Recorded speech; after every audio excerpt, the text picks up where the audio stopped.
Welcome to this week's video. If you saw my podcast on Monday, you know I dropped a bomb on you, a big bomb, announcing that I'm actually moving out of Houston. And that, for me, is a really big deal, considering I never thought I would leave Houston. I always thought this would be home base for me. It has been since 1974. So you know it's got to be something big to get me to say goodbye to my hometown. And I can't wait to share with you what that is. But I really wanted to take the time in this video to show you, I guess, my history here. Houston is very much a part of me as I am of it. I grew up here and it has definitely left its imprint. And so I want to take you to some places where I grew up and places where I went to school and places that have, I guess, a very special place in my heart. In a way, it's a video documentary for me as it is for you to be able to see all of these special places and to share these memories with you. So come on, let's do a little road trip.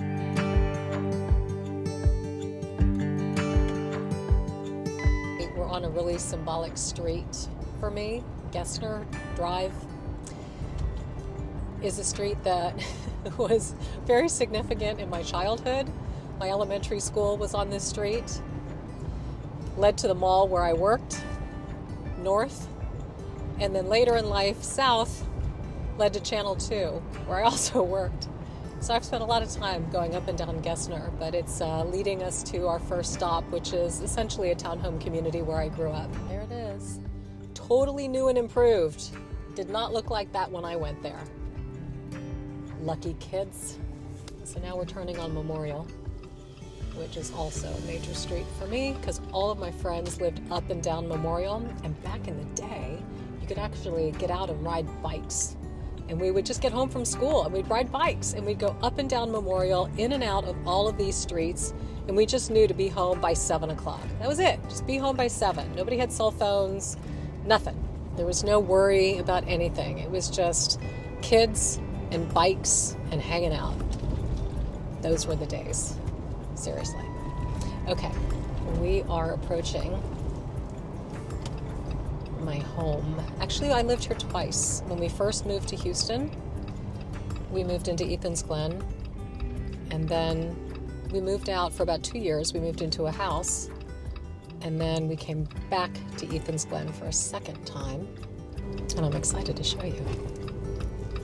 It's a very, very cool townhome community, and what's neat about it, as you will see, is the aesthetic. It's kind of a California contemporary, and it really drew a lot of people from all over the world here. I believe they were built in the 1970s. We moved here in 74, maybe a little earlier. But oil and gas brought people here from everywhere. And this particular style and design, there was a large international community here. And my parents loved that. Kind of cool being back. Nothing has changed. Nothing. Except maybe a fresh coat of paint.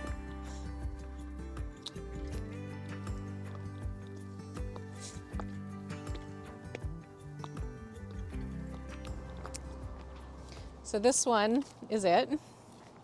This corner unit. Okay, I think it's so funny that there's a dog sleeping in the triangular window because we used to have a Great Dane. His name was Duke, and he was a little devil, that one. And I'll never forget one day my parents and I think we went out to dinner or something, and we came home and we saw his head in the window, big rectangular head, and he looked at us and he took off running. And he was upset that we were gone. So during that time, he grabbed my parents' feather pillow from the bedroom upstairs, brought the pillow downstairs into the living room, which is right here on the second floor. And he took that pillow and he shook it so hard that every feather from inside that pillow literally covered the entire living room. I mean, it was like behind the television, in the couch, it was everywhere. My parents were so upset. My dad yelled at the dog, and the dog then peed up the stairs. It was like the final coup d'etat. But anyway, I just think it's funny. There's a dog in the window. So what's really interesting about this place, I don't know if you've noticed, but the garages are underneath, in some cases, the townhouses. So this was our townhouse, and we parked underneath. Now, for those of you in the Houston area, you might recall a really nasty storm, tropical storm, or Hurricane Alicia. It was in August of 1983. and it knocked out power here for weeks. Now, Houston without power in August is an absolute nightmare. It's impossible to stay inside a home. So what people would do is they would have these garage gatherings or parties or whatever, because it's open air down there and you can get a breeze, and everybody had food and meat in their refrigerators and freezers, and it was all going to go to waste. So people would grab their grills and their griddles and they'd bring them, down to the garage, and they'd have these parties, and they would, grill steak and have candles, and people who played instruments like acoustic guitars and whatnot would bring the guitars down. And so it would move sometimes from garage to garage, but everybody would get together, and it was the best way to pass time. And what an amazing sense of community during such an awful, awful time as people are trying to rebuild and repair, all the damage from a storm. But I will never, ever forget those moments and what an incredible sense of community this was. It's like, I remember Catherine was our neighbor to the left, Adele was across the way. On the other side, my best friend, one of my best friends, Wendy, and her parents, Melissa and Robert.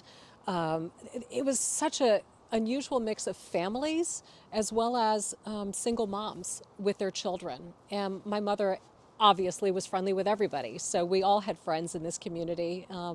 Wendy's mom, Melissa, a friend of my mom's till the very end. So this place really holds a special place in my heart, even more so as we continue our little tour. Okay, now I need to take you in this garage specifically because it serves as a very significant role in my working career.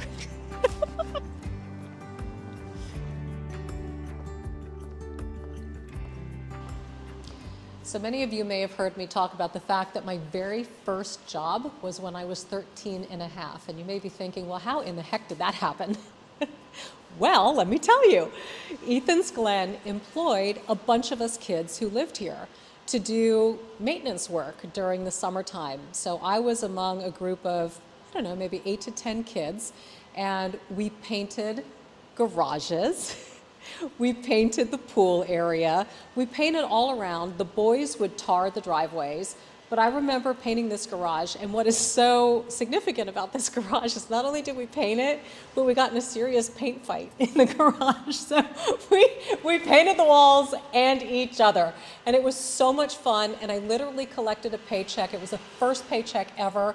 I think child labor laws today may prevent that from happening, but I can honestly tell you that working at 13 and a half totally shaped me and who I am, and I'm so grateful that this community allowed that, because I will never, ever, ever forget the work ethic that instilled.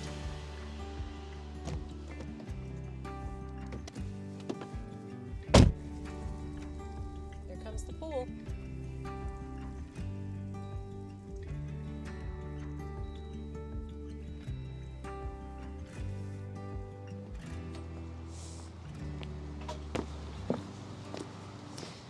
So as I showed you, not only did I paint garages with my friends, but I also painted around the pool area. Every railing that you see was painted by mostly the girls. Boys weren't interested, they were tarring. This pool also serves a significant spot because I became a lifeguard a few years later when I was 16 and 17. And so I worked 2 summers out here as a lifeguard. And that was joyful, covered in bain de soleil, very dark, very dark. I loved this clubhouse. This clubhouse was fantastic. You could rent it out, and my 16th birthday party was held in this clubhouse here. And you could actually fish in the lake. We had fishing rods, and I would put like ham, and lunch meats at the end of my rod, cast it. Usually would hook a turtle. I felt horrible. We'd have to unhook the turtles. But yeah, you could fish in here. It was just such an idyllic place to grow up.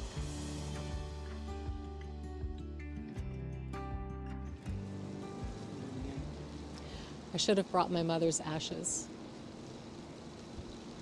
I know before I leave, I'm going to bring them here and spread some of them. This place served as too great of a memory for both of us. She loved it here. In fact, I think this was her favorite place to live.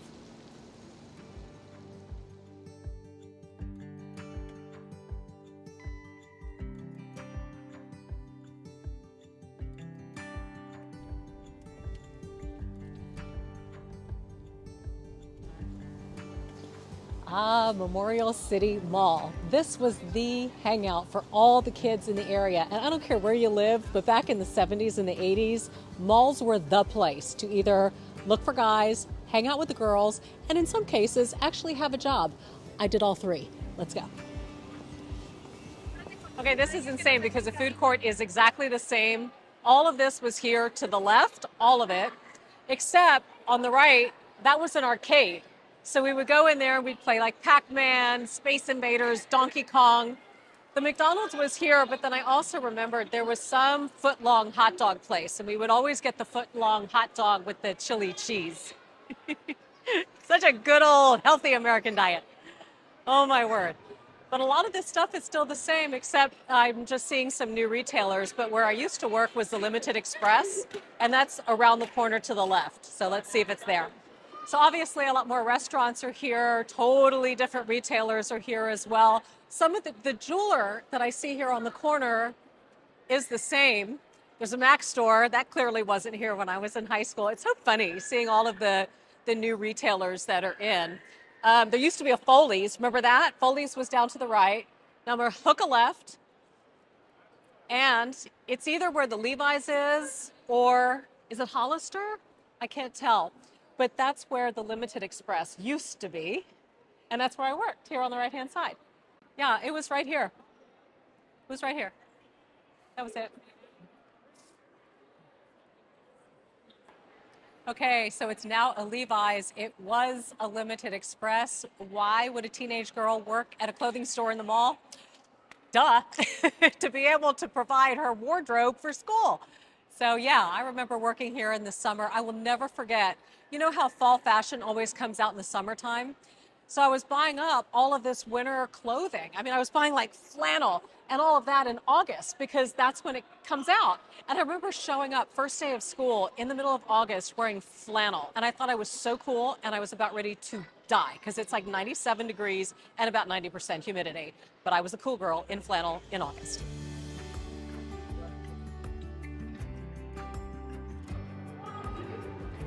So as we bid adieu to Memorial City Mall, a cute little aside here.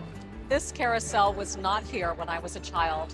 However, it was when Stiles was a young boy. And I will never forget how cool it was to be able to bring my kid to the same mall where I grew up and to have a shared but yet different experience, and for him to enjoy the ride and all the fast food that a mall has to offer.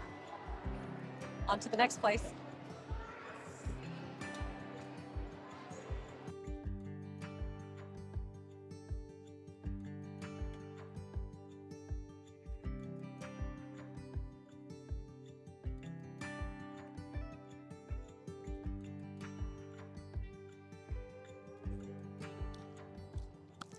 So one of the reasons my parents chose to move into Ethan's Glen townhomes is because it zones into the Memorial School District, which is considered sort of the premier public school district in the city of Houston. And this was my high school.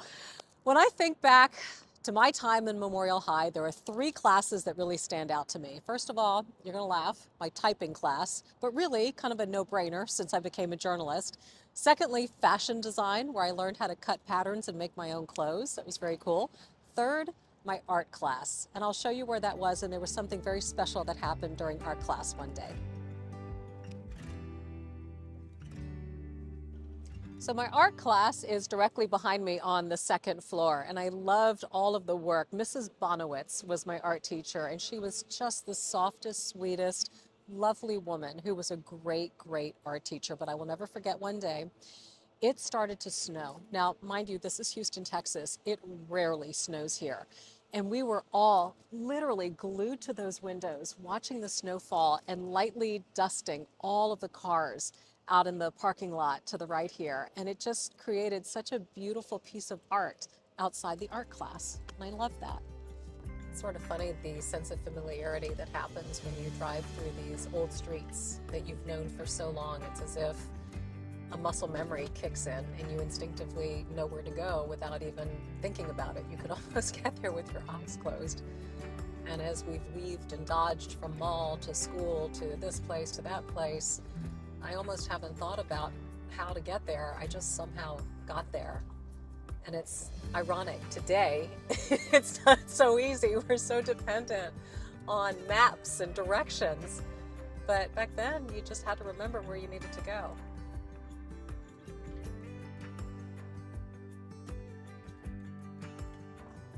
So welcome to my home away from home for 28 years. I started here in 1993 as a traffic reporter for the morning show. New management came in and they rolled the dice on a rookie who they felt could make it as a news anchor. And I am forever grateful because those people took a chance on a kid who had a lot of hopes and dreams, but certainly not a lot of work experience. And I grew up here and I grew a connection to a community that grew to embrace me as I had always embraced it. And it was this beautiful reciprocal relationship that happened for most of my adult life. And I am so blessed and so appreciative of the time that I spent here, the journalistic skills that I learned here, but most importantly, the incredible friendships that I made here. KPRC will always hold a very special place in my heart.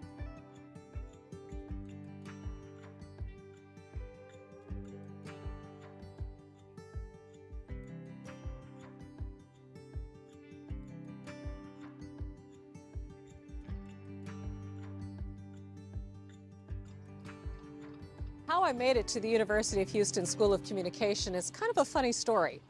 I didn't really start here. In fact, I started on the outskirts of London, England, in a town called Richmond. It was my first semester of college. But I had a yearning, and that yearning was to really get my hands and feet wet and get dirty when it comes to communication work. And my school in Richmond didn't really have a strong program. So during winter break, I decided to come here, check out the school for myself, and boy, was I surprised. Okay, so it's Christmas break, December 1985, and I just have a yearning to come out to the University of Houston and see what the School of Communication offered. And it looked exactly like this, literally no different. This courtyard was exactly the same.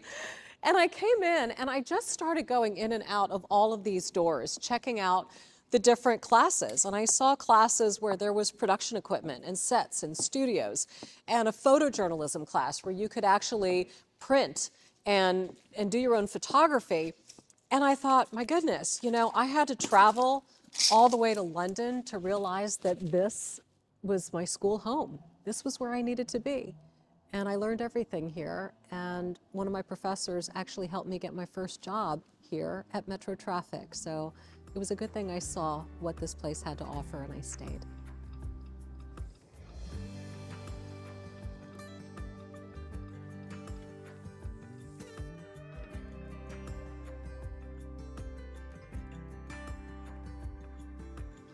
So it kind of makes sense as the final stop to land here at the Ivy. How many people can say that they lived in the same apartment building with their mother? And Mom and I were here. You know, we overlapped for about, I don't know, 2 years here. And she was in that unit with the door open on the 4th floor, overlooking the dog park. And I was all the way top left on the 12th floor.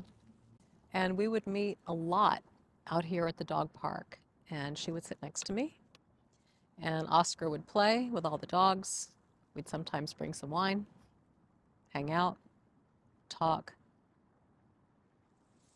I actually face this building now from where I live, so I always feel a sense of her. And I think the hardest part about leaving is not seeing this building anymore. Seeing it just brings me a sense of her. So it's funny, as we toured the city today and all these places that have all these significant memories, this connects me the most to my mom. And moving away from this is going to be the toughest pill to swallow, but sometimes we have to swallow those pills to move forward in life and to follow God's plan for us. So she lives in my heart, and that's the most important place.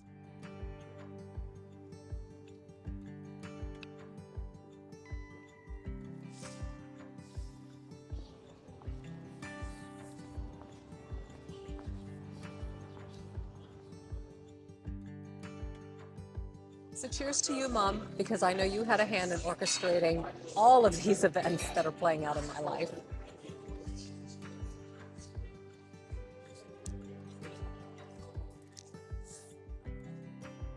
So as the sun sets on my beautiful city, it is time for the two of us to bid her farewell and to make that trek heading north, still in Texas. Happy to call Texas my home. She always will be. But sometimes things can present that might take you out of your comfort zone, maybe be a little bit uncomfortable. You get that nudge, that tap on your shoulder, that seed planted where, it's time to do something. It may be time to make a move in a certain area. Maybe not physically. In my case, it was. And sometimes you just have to say yes. I'm glad I did. As hard as it is to say so long to a place that's been my childhood home since I'm 8 years old, it's always going to be see you later and not goodbye. Thank you, Houston. Thank you, everybody in it, for making me feel so valued.